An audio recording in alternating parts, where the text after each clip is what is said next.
Hello, Ram Ram ji. कैसे हैं आप सब? आई होप आप सब अच्छे होंगे। आप सबका वेलकम है साधना रियल ब्लॉग चैनल में। आज वीडियो में मैं आपके साथ शेयर करूंगी कि हम महिलाओं का पूजा रूटीन कैसा हो जिससे हमारी पूजा सफल हो और भगवान हमारी प्रार्थना सुने, हमारी भक्ति को स्वीकार करें। मैं पूजा हमेशा करती थी, करती हूँ और प्रभु की कृपा होगी तो हमेशा करती रहूँगी। तो इस पूजा से, भक्ति से मैंने जो नॉलेज लिया है, जो मुझे थोड़ा सा ज्ञान हुआ है, मैं चाहती हूँ आप सब तक भी पहुँचाऊँ। क्योंकि अगर कुछ आपको जानकारी हो, पर्सनल एक्सपीरियंस है, तो उसे सब तक शेयर कर देना चाहिए जिससे सब लोगों को वो पता चले। जानता हर इंसान है लेकिन एक याद दिलाना चाहिए। तो देखिए, यहाँ मैं पूजा पाठ शुरू कर दी हूँ। सुबह का टाइम है, आज है सैटरडे। तो सैटरडे के दिन सुबह से शाम तक मेरा पूजा रूटीन कैसा होता है ये मैं आप सबके साथ शेयर करूँगी। आई होप आप सब कुछ इससे ज़रूर सीखोगे। तो यहाँ पे पूजा शुरुआत मेरी हो गई है। अब मैं आरती करने जा रही हूँ। हस्बैंड भी आ गए हैं आरती करने के लिए। अब मैं बताती हूँ कि पूजा आखिर कैसे करती हूँ, जिससे भगवान को सुनना ही पड़ता है। भले लेट सुने लेकिन सुनते ज़रूर हैं। तो आप सब वीडियो देखते रहिए, मैं कंटिन्यू अपनी बात शुरू करती हूँ। देखिए फ्रेंड्स, सबसे पहले हमें मॉर्निंग में उठ के भगवान को प्रणाम करना चाहिए हमेशा, और धरती माँ को भी प्रणाम करना चाहिए, जो मैं करती हूँ।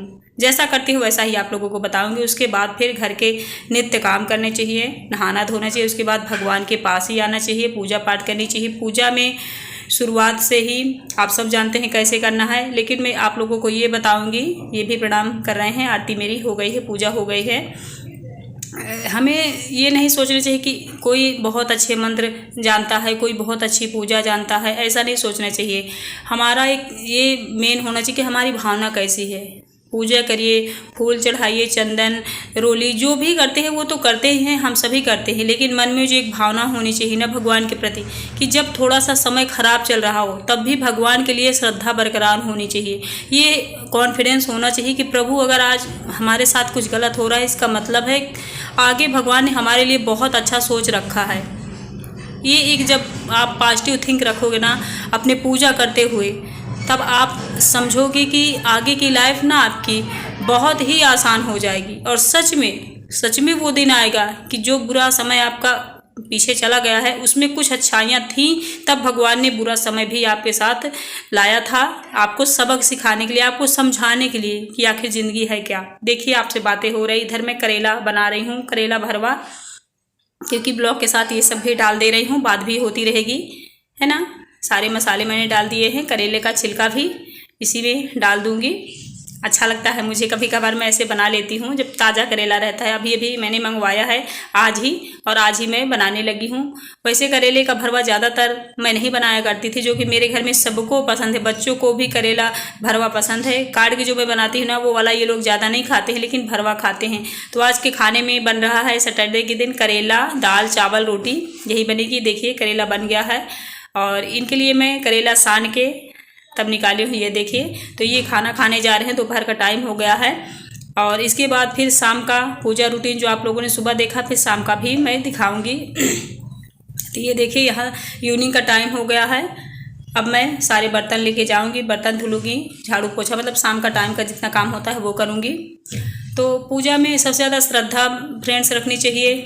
और जब डिफ़िकल्ट टाइम हो, यानी हमारा स्ट्रगल लाइफ चल रही हो जिस टाइम, उस टाइम भी भगवान पे भरोसा रखना चाहिए कि अगर आज कुछ गड़बड़ हो रहा है तो कल ज़रूर से ज़रूर अच्छा होगा।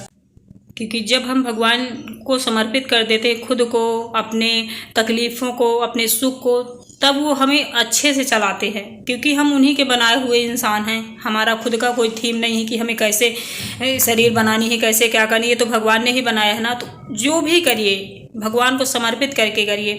जब आप उनको समझोगे ना कि हमारे आसपास ही हैं, तब आप अपनी लाइफ में कुछ गड़बड़ भी नहीं कर पाओगे।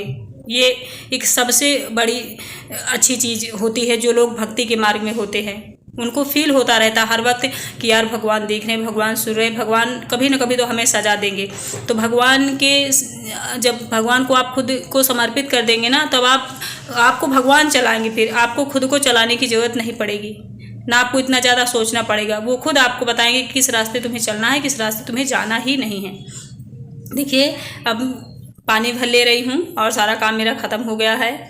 वैसे दिन भर यही काम रहता है। आज का ब्लॉग भी मेरा ज़्यादा बड़ा नहीं है, बस आज पूजा की रूटीन के बारे में ही मैं इस ब्लॉग में बात कर रही हूँ, क्योंकि डेली तो मैं बहुत सारी बातें किया करती हूँ। आज मैं सोच रही थी भगवान के बारे में ही बात कर लूँ। अभी सारा काम घर का फिनिश करने के बाद फिर जाऊँगी मंदिर में शाम के टाइम में। आज सैटरडे है, सैटरडे के दिन दीप जलाती हूँ। शनिवार के दिन जहाँ तक हो सके पीपल के नीचे एक दीप जरूर जलानी चाहिए, सरसों के तेल की। बहुत सारा ना करिए बिना पूछे, लेकिन तेल जला सकते हैं आप, दीप जला सकते हैं। उसके बाद फिर घर में मैं रामायण पढ़ती हूँ हर सैटरडे और ट्यूसडे, क्योंकि रामायण ग्रंथ, कोई भी ग्रंथ घर में अगर रखा है तो उसे पढ़ना चाहिए, चाहे भागवत हो, रामायण हो, स्तुति हो, क्योंकि उसमें भी बहुत ज़्यादा नॉलेज होता है। हमें सबक मिलता है कि देखो सीता माँ ऐसी रही हैं, राधा जी ऐसे दर्द सही हैं, तो हमको एक मजबूती मिलती है कि भगवान को जब ऐसे नॉर्मल लाइफ नहीं मिली, उनको जब तकलीफ़ मिली है, तो हम तो एक इंसान हैं, तो कुछ आगे अपने लाइफ में लड़ने की शक्ति मिलती है खुद से, क्योंकि लाइफ संघर्ष से ही हमारी बनी हुई है।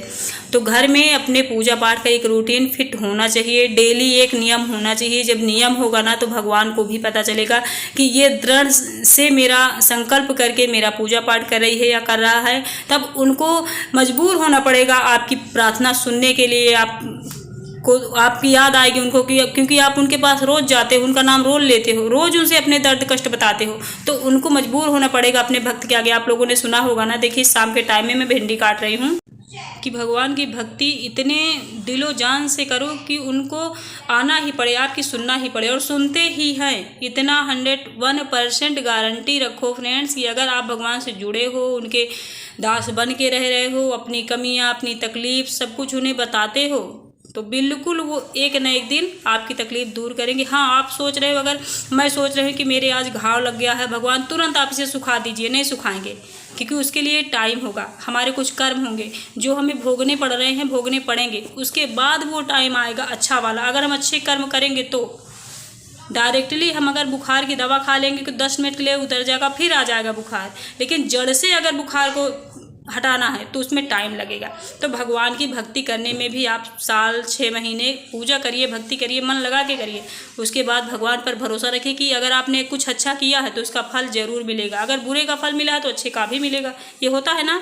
तो आई होप आप सब ने समझा होगा कि हमारा पूजा रूटीन होना कैसे चाहिए। और पूजा करना तो आप सब जानते हैं कैसे करना चाहिए, वो मैं नहीं बताई हूँ, लेकिन मन में जो एक थीम, एक थिंक रखनी चाहिए, वो मैंने आप सबके साथ शेयर किया है। तो शाम के टाइम में ये खाना मेरा बन रहा है, भिंडी की सब्जी, रोटी, यही आज हम लोग खाएंगे। आई होप फ्रेंड्स आप सब ने मेरी बातों को समझा होगा, और जो लोग मुझसे भी ज्ञानी हो मुझे कमेंट करके ज़रूर बताना है, क्योंकि हम सभी परफेक्ट नहीं हैं, ना इतने ज्ञानी हैं, लेकिन एक दूसरे से अपने जितने भी नॉलेज हो शेयर करते रहना चाहिए। तो आप सब मुझे कमेंट करके ज़रूर बताना, जिससे मैं आप लोगों से भी कुछ सीख सकूँ। ठीक है, चलिए फिर मैं मिलूँगी आप लोगों से कोई अच्छी सी नई वीडियो के साथ। Bye bye, thank you so much, good night friends.